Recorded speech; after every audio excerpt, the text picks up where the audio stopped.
그리스도인이 주일을 지키고 또 주일에 하나님 전에 나와서 예배를 드리는 것은 기본입니다. 그거 했다고 잘했다고 칭찬받을 이유도 없어요.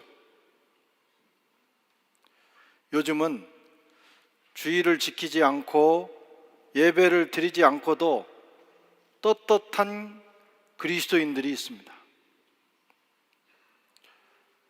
정상이 아닌 세상이에요. 예나 지금이나 기본은 변하지 않습니다. 그건 원리입니다. 우리가 정말 하나님을 믿고 우리가 정말 예수 그리스도를 우리의 구조요 왕으로 신뢰하고 섬긴다면 주님의 날에 주님 전에 나와서 예배 드리는 것은 아주 기본, 그 정도는 해야 됩니다. 또 우리가 드리는 예배가 살아있는 예배가 돼야 돼요. 어느 크리스찬 가정에 개구장의 아들이 있었습니다. 아버지가 저 녀석이 언제나 철이 들라나 하고 늘 마음에 걱정을 하고 있었어요. 그런데 어느 날 보니까 얘가 책상에 앉아서 뭔가 집중하고 있었습니다. 진지하게. 그래서 어깨너머로 보니까 이 녀석이 그림을 그리고 있는데 교회를 그리고 있는 거예요. 이 집사님이 너무 신기하고 기분이 좋아서 물었습니다. 얘가 정말 이제 사람이 돼 가는구나. 정말 신앙이 들어가는 거 아닌가? 이런 생각을 가지고 물었어요. 너 지금 뭐 그리고 있니? 교회를 그리고 있구나. 그랬더니 이 아들이 깜짝 놀라면서 아빠를 쳐다보고 조용히 하세요 그러는 거예요. 아빠가 감동을 받기 시작했어요. 교회를 그리면서 조용히 하라고 하는 거 보니까 얘가 굉장히 진지하고 경건해졌구나. 그래서 다시 물었습니다. 왜 교회를 그릴 때는 조용히 해야 되는 거니?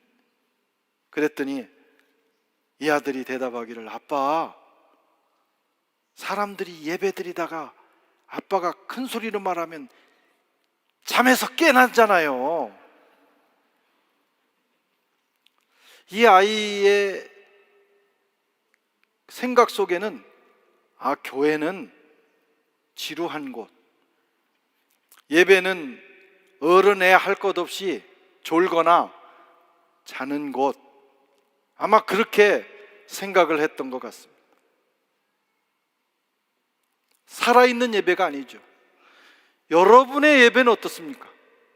오늘 주일을 지키기 위해서 여기 나오셨는데, 또 혹시 온라인을 통해서 예배 드리려고 앉아 계셨는데, 여러분들의 예배는 어떤 예배입니까? 어떻게 드려지고 있습니까? 졸고 있지 않아요? 딴 생각하고 있지 않아요? 지금 온라인 앞에 앉아서 정장하고 예배 드리는 거 아니고 혹시 잠옷 입고 드리고 있지 않습니까? 여러분, 예배는 그런 시간이 아닙니다. 예배는 성도의 영광이고 영적 사건이고 긴장과 기대가 넘쳐나는 은혜의 시간이고 거룩함과 기름 부음이 흐르는 시간입니다. 살아계신 하나님과 대면하는 시간이에요. 비록 우리 눈에 하나님이 보이지는 않지만 마치 우리 눈에 하나님이 보이듯이 그분 앞에 서서 드리는 것이 예배예요. 그게 기독교인의 예배입니다. 그래서 예배는 종교의식이 아니라 살아있는 사건입니다. 하나님과의 직접적인 접촉입니다.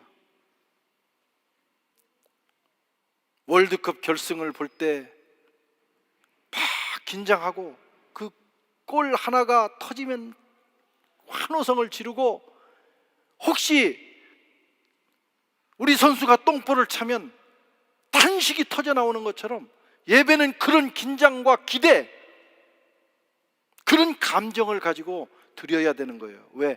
종교의식이 아니라 살아계신 하나님 앞에서 그분 앞에 드리는 영적 사건이기 때문에 그런 것입니다.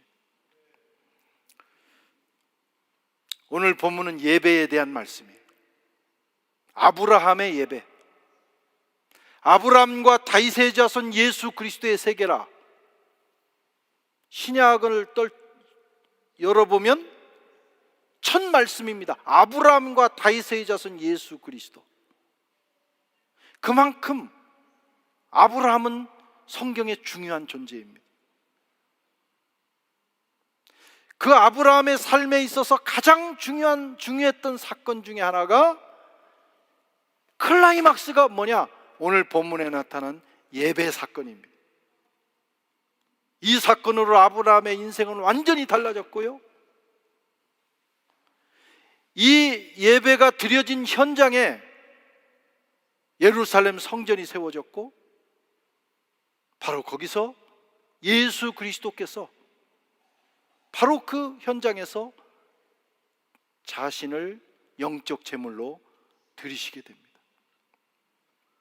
그게 오늘 아브라함 예배입니다. 하나님께서 아브라함에게 100살에 아들 하나를 주셨어요. 그 이름은 이삭입니다. 늦게 얻은 자식이니 얼마나 소중하겠어요. 실제로 나이가 들어서 자식을 얻으면 그 젊어서 얻은 것보다 훨씬 더 그런 사랑의 감정이 있다고 합니다. 그런데 아브라함은 기다리다가 얻은 아들이에요. 눈에 넣어도 아프지 않아요. 자기 목숨보다도 더 소중한 존재죠. 그런데 어느 날 하나님께서 제물로 바치라고 말씀하시는 거예요. 모리아 산에 가서 제물로 바쳐라. 예배드리라는 겁니다. 예배는 제물이 있는 거예요. 예배에는 반드시 제물이 있는데, 그 제물이 누구냐? 이삭이라는 거예요. 아브라함은 당황했지만 그 말씀에 순종해서 이삭을 데리고 가 모리아 산 제단을 쌓고 그 위에 얹습니다. 그리고 칼을 들어 그의 목을 치려는 순간 제물은 죽어야 되거든요. 하나님께서도 당황하셨던 것 같아요. 그렇게 말씀을 해놓으시고는 아브라함아, 아브라함아, 급히 그의 손을 잡으면서 소리치신 거예요. 손대지 말라.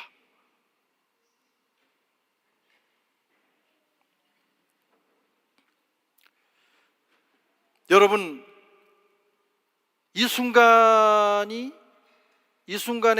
아브라함이 거기서 졸 수 있겠어요? 딴 생각할 수 있겠어요? 혹시 누군가가 그 순간을 바라보고 있었다면 그 현장에서 다른 생각하면서 좋을 수는 없을 거예요. 그게 예배입니다, 여러분. 오늘 저와 여러분의 예배가 그런 예배가 되기를 바랍니다. 우리가 그런 예배를 드리지 않기 때문에 예배가 그냥 종교의식으로 끝나고 예배에서 마치 아무 일이 일어나지 않은 것처럼, 그리고 실제로 그런 일이 일어나지 않고 돌아가는 경우가 많아요. 여러분, 예배는 살아계신 하나님이 오셔서 받으시는, 그리고 우리가 영적으로 하나님을 만나는 시간이에요. 반드시 분명하게 그런 일이 일어나게 돼 있습니다. 예배라는 말 자체가 만남이라는 뜻이에요. 하나님을 뵙는다, 하나님을 만난다. 그게 히브리어의 예배의 의미입니다. 살아계신 하나님과 성도가 만나는 시간, 그것도 공식적으로 만나는 시간. 물론 하나님은 언제나 우리와 함께 계시기 때문에 늘 우리와 동행하십니다. 그러나 예배는 공적으로 만나는 거예요. 공적으로. 의복을 갖춰 입고 절차를 따라서 만나는 거예요. 더 중요한 겁니다. 하나님과 아브라함이 이삭을 제단에 올려놓고 그 제단 앞에서 만나고 있습니다. 하나님도 긴장하시고 지금 아브라함도 긴장하고 있는 거예요. 그 분위기를 우리가 생각해야 됩니다. 그 분위기가 주일 예배마다 우리 가운데 반복돼야 되는 거예요. 모든 만남에는 여러분 긴장과 기대와 설렘, 우리가 누군가를 만나면 이게 부정적인 만남일 때는 또 그 부정적인 감정, 긍정적인 만남일 때는 긍정적인 감정이 있는 거예요. 어떤 인격체를 만날 때는 특별히 내가 무척 사랑하는 사람이거나 탁월한, 내가 평생 만나볼 수도 없는 그 누군가를 만나야 된다든가, 절대자라든가, 그런 사람들을 만날 때는 특별히 더 감격과 눈물과 환호성과 긴장과 떨림이 있고요. 이것은 이미 토요일 저녁부터 시작이 되는 거예요. 토요일 저녁부터 막 그 기다림, 그 기다림의 감정이 우리 속에 일어나야 합니다. 아무런 그런 기다림과 감정 없이 나오니까 예배가 그냥 늘 드리는 행사로 끝나는 겁니다. 예배는 천지를 창조하신 하나님, 만왕의 왕, 만주의 주 되신 하나님을 만나는 시간이에요. 아브라함이 이삭을 제물로 바치고 만나는 것처럼 하나님의 아들을 갈보리 언덕 그 제단에 올려놓고 그분을 십자가에 죽여놓고 우리가 하나님과 내가 만나는 시간이 여러분 우리의 예배입니다. 그러니 이 예배는 감격이 있고 회개가 있고 눈물이 있고 긴장이 있고 감동이 있고 기름 부음이 있고 기적이 일어나는 거예요.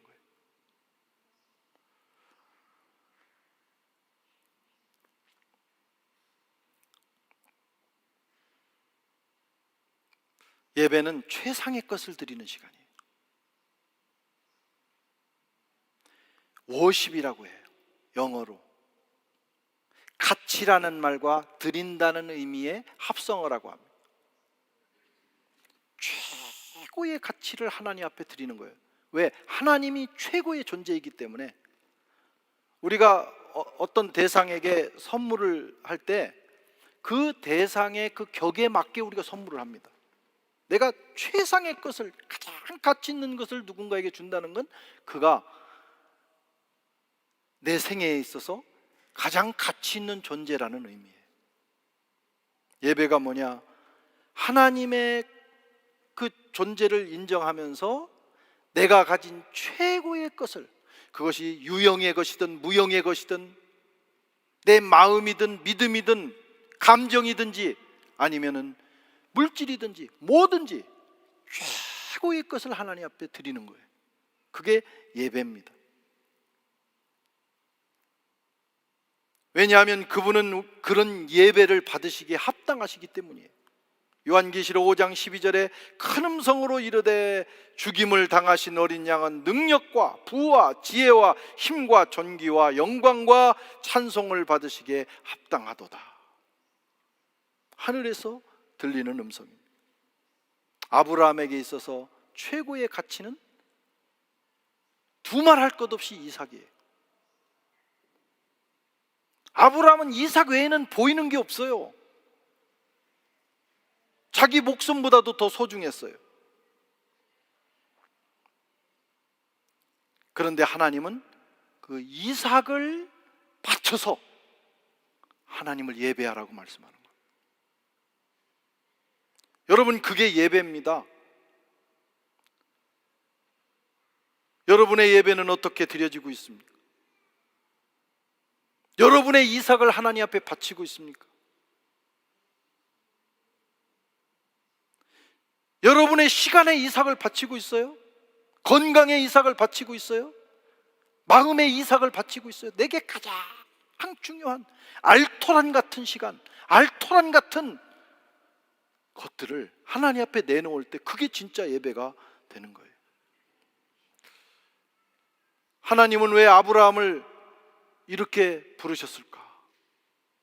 뭐 아브라함이 가진 게 많을 텐데 그거 갖다가 바치라고 하면 될 텐데, 정말 얄궂게도 100살에 주시고는 그거 바치라고 하니 말이죠. 그런데 중요한 이유가 있어요. 22장 1절에 그 일 후에 하나님이 아브라함을 시험하시려고. 뭘 시험한 거예요? 아브라함의 마음이 어떠한가. 사실 하나님은 줬다 뺏는 분이 아닙니다. 우리 약 올리시는 분이 아니에요. 그렇게 얄궂으신 분이 아니에요. 뭐가 없어가지고 우리가 가진 것들을 뺏어가는 분이 아니에요. 100살의 아들을 주셨잖아요. 그저 주시기를 원하는 분인데 딱 한 가지 하나님 보시는 게 있어요. 그 마음. 어떤 마음? 내가 이걸 주었는데, 사람이 희한합니다. 선물을 내게 준 사람이 중요해요? 선물이 중요해요? 선물이 중요하죠, 여러분? 되게 그래. 싹 잊어버려. 필요할 때만. 우리 자식들이 부모님에게, 또 우리가 누군가에게 필요할 때는 그 사람이 소중한데 그거 받고 나면 싹 잊어버려요. 근데 사실은 그러면 안 되는 거예요. 선물보다 더 중요한 것은 선물을 준 그 사람이잖아요. 지금 하나님은 그걸 원하시는 거예요. 100살에 이삭을 줘서 아브라함의 생애에 가장 소중한 선물을 받았는데, 아브라함이 그 선물을 주신 하나님 제끼고 이삭에게만 마음 뺏기는 것만큼은 원치 않으셔. 그래서 그 이삭을 바치라고 하시는 거예요. 여러분, 예배는 그런 겁니다. 여러분, 예배는 하나님께서 저와 여러분들에게 가장 소중한 것을 요구하는 시간이에요.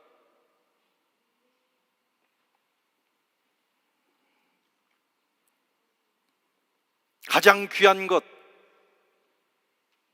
가장 가치 있는 것, 가장 소중한 시간, 가장 소중한 젊음. 젊을 때는 내 마음대로 살다가 허랑방탕하다가 다 늙어서, 물론 그때라도 예배를 잘 드리고 하나님을 섬기다가 가면 좋겠지만, 기왕이면, 우리가 기왕 예수 믿었으면 내 인생의 가장 정말 알토란같이 소중한 그 부분을 하나님 앞에 드려보라요. 그게 예배입니다. 가장 귀한 재물, 쓰다가 남은 거 주머니 뒤져보니까 있으니까 하나님 거짓입니까? 하나님이 그 헌금 몇 푼 그거 필요해서 요구하시는 게 아니에요. 집에서부터, 아니 혹시 집에서 준비를 못했으면 여기 와서도 소중하게 준비해야 돼. 그렇게 드려야 돼. 우리의 마음도 마찬가지입니다. 하나님은 그런 자세와 그런 것을 원하시는 거예요. 그리하여 주님만이 내 생애의 가장 소중한 분임을 고백해야 합니다. 그게 예배예요. 쓰고 남은 짜투리 시간, 물론 그거라도 와서 예배 드리면 좋겠지만 좀 그렇지 않습니까? 정말 하나님이, 내가 하나님이 만왕의 왕이심을, 창조주이심을, 나를 위하여 자기의 아들까지 희생시키신 사랑의 하나님이심을 믿는다면 우리의 준비가 달라져야 돼. 커피 마시고 남은 잔돈이 아니라 준비하셔야 돼. 인생에 별 볼 일 없는 부분이 아니라 가장 소중한 부분을 드리기를 힘써야 돼. 사실 그렇지 않으면 예배를 통해서 우리가 하나님을 끊임없이 모독합니다. 그게 모독이거든요. 바꿔놓고 생각하는 거예요. 내가 누군가로부터 그런 대접을 받는다면 기분 좋겠어요? 내가 드리는 예배를, 나를 대하는, 지금 우리가 하나님 앞에 드리는 이런 예배와 마음가짐이 누군가가 나를 그렇게 대한다면 좋겠는가? 어떤 경우는 참 좋은 경우도 있지만 어떤 경우는 기분 참 더러운 경우도 있어요. 말라기서 1장 8절에도 이렇게 말씀한, 만군의 여호와가 이르노라 너희 눈먼 희생의 제물을 바치는 것이 어찌 악하지 아니하며 저는 거 병 든 것을 드리는 것이 어찌 악하지 아니하냐. 이제 그것을 너희 총독에게 드려봐라. 그가 너를 기뻐하겠으며 받아주겠느냐. 당장에 그 인생 날아가는 거예요. 그런데 이스라엘 백성들이 예배를 그렇게 드리고 있었어요. 말라기 시대.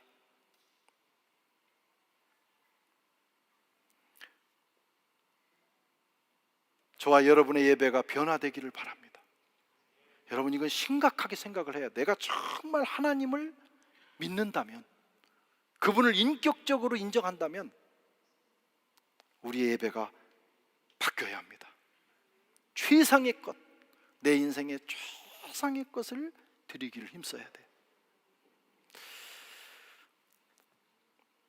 예배는 드리기만 하는 게 아니에요. 예배는 받는 시간이기도 합니다. 그래서 우리가 예배 순서를 보면 우리가 찬송을 드리고 기도를 드리고 다 드리는 부분이 있어요. 그런데 받는 부분도 있어요.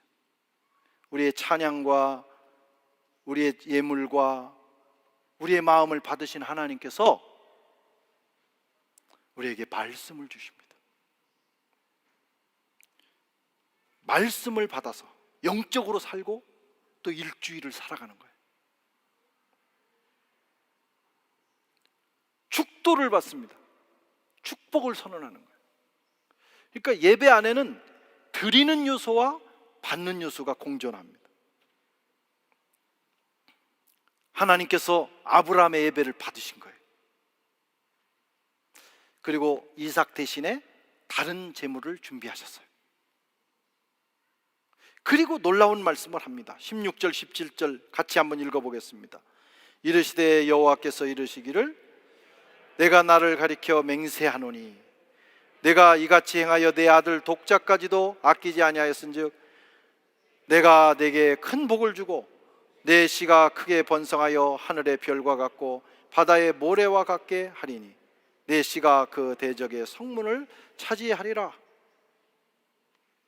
최상의 것을 하나님 앞에 드렸더니 하나님께서 자신을 가리켜서 맹세하셨어요. 내가 나를 가리켜 맹세. 이건 반드시 지키겠다는 거예요. 예배는 그런 교환이 이루어지는 순간입니다. 어떤 약속입니까? 내 자손을 축복하겠다. 하나밖에 없는, 이제 이 아들 죽으면, 그래도 하나님 100살에 주시긴 했지만 이 아들 죽으면 또 얻을 수 있다는 가능성이 없어요. 정말 외아들이에요. 피스 유닉, 정말 외아들이에요.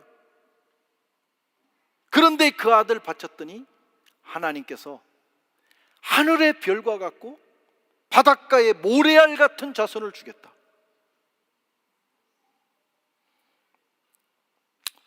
공정하지 않은 거래입니다. 공정하지 않은 거래. 하나님 마음에 들면 하나님은 마구 쏟아 부어주시는 분이에요. 쏟아 부어주시고 흔들어서 구석구석에 넣어주시고 넘치도록 부어주시는 분입니다. 예배는 그런 사건이 일어나는 시간이에요. 공정하지 않은 거래예요. 하나님은 그런 계산법이 없어요.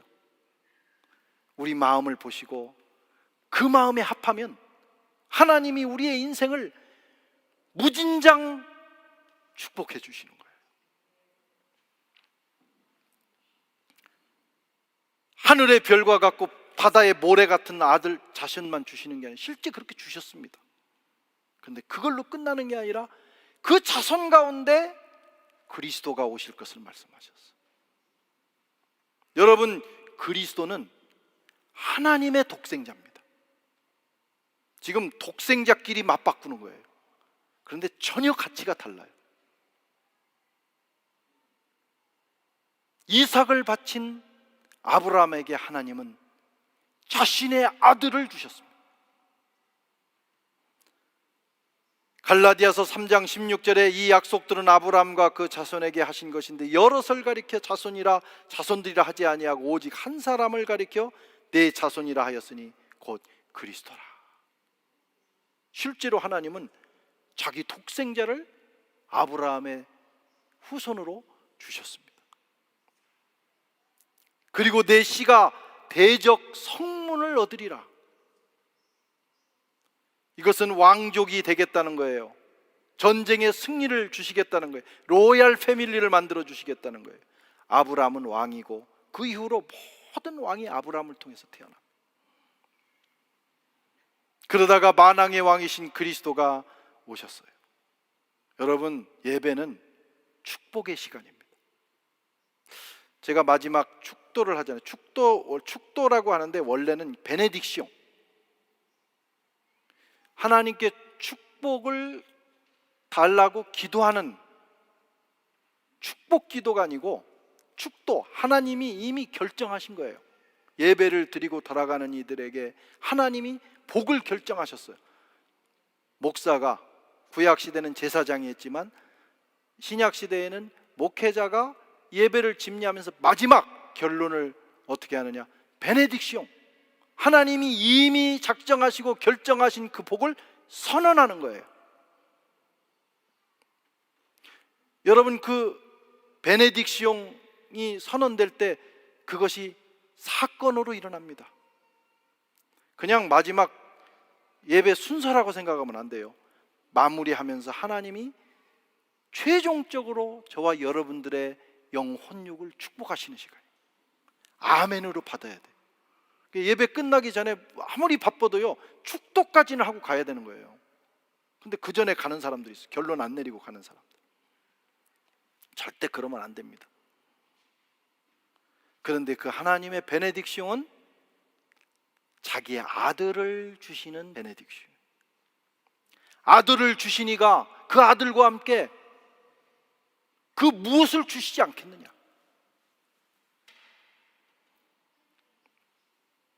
이삭 바치고 하나님의 아들 예수 그리스도를 받은 사건, 이걸 전문 용어로 뭐라고 하냐면 대박이라고 하는 거예요. 대박 그러잖아요. 예배는요, 대박 나는 사건이에요. 아멘을 안 하는 거 보니까 아직 안 믿어지는 것 같아요. 이게 뭐 경험을 해봤어야지. 예배만 잘 드려도 우리 인생이 대박난다, 이런 말씀이에요. 이보다 더 놀라운 축복이 어디 있습니까? 이보다 더 놀라운 사건이 어디 있습니까? 일주일을 대박나고 시작하는 거예요. 부전승으로 올라가고 시작하는 거예요. 그걸 모르니까 우리가 예배를 적당히 드리거나 예배를 빼먹는 거예요.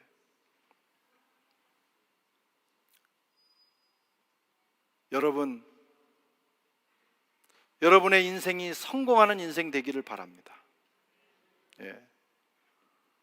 내가 오늘 하도 세게 말하니까 다들 지금 기가 죽어가지고 아멘 좀 크게 해보세요. 성공하시기를 바래요. 왜 크리스찬들은 성공 그러면 야, 이거 뭐 마치 무슨 죄 짓는 것처럼 생각해. 인생이 성공해야 돼요. 그 성공의 기준이 뭐냐? 그건 좀 다르지만 기왕 와서 크리스찬으로 사는 인생이 성공적 인생이 돼야 돼요. 학업에서도 성공하고, 직장에서 성공하고, 사업에서도 성공하고 말이죠. 가정에서 성공하고. 그런데 정말 성공해야 될 게 있어요. 예배에 성공해야 돼요. 하나님과의 만남만큼은 반드시 성공해야 돼요. 살다 보면 사업에서 실패할 수도 있고, 학교에서 실패할 수도 있고, 그건 다시 회복할 수 있어요. 그러나 절대로 실패해서는 안 되는 일이 있어요. 하나님과의 만남입니다. 예배입니다. 왜? 이것은 우리 인생을 대박나게 하는 사건이니까. 예배에 실패하면 잘 되는 것 같아도 결국은 쪽박 차요. 인생의 마지막은 쪽박이에요. 그러나 우리가 예배에 성공하고 하나님을 잘 섬기고 하나님의 은혜로 살다 보면 결국 하나님은 우리의 인생을 베네딕숑으로 끝내주시는 거예요. 아멘. 예배를 잘 드리십시다. 주일 성수하십시다. 그리고 예배가 이렇게 좋은 것이라면 온 가족과 함께 나오세요. 온 가족과. 여러분, 좋은 일에 다 데리고 나가고 싶지 않습니까? 그렇지 않은 것은 이미 예배에 대한 그런 희망이 없다는, 믿음이 없다는 거예요. 그런 예배를 누가 받으시겠어요? 어떻게 그 예배가 하나님께 상달이 되겠어요? 이게 정말 기가 막힌 예배라면 내 가족들 어떤 방법으로든 데리고 나가서 예배 드리는 거예요.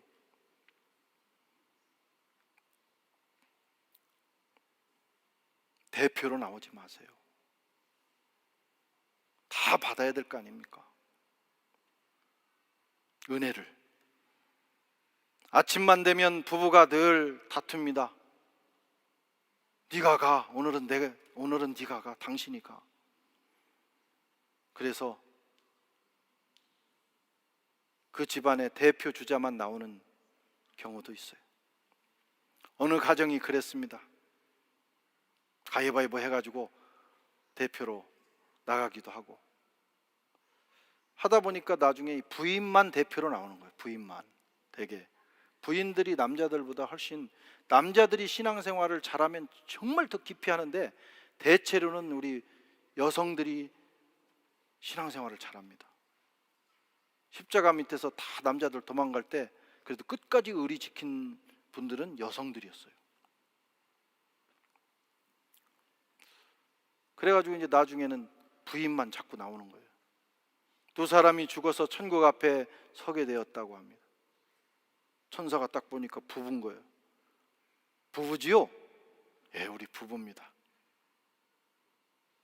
그럼 천국도 대표로 부인만 들어가시오.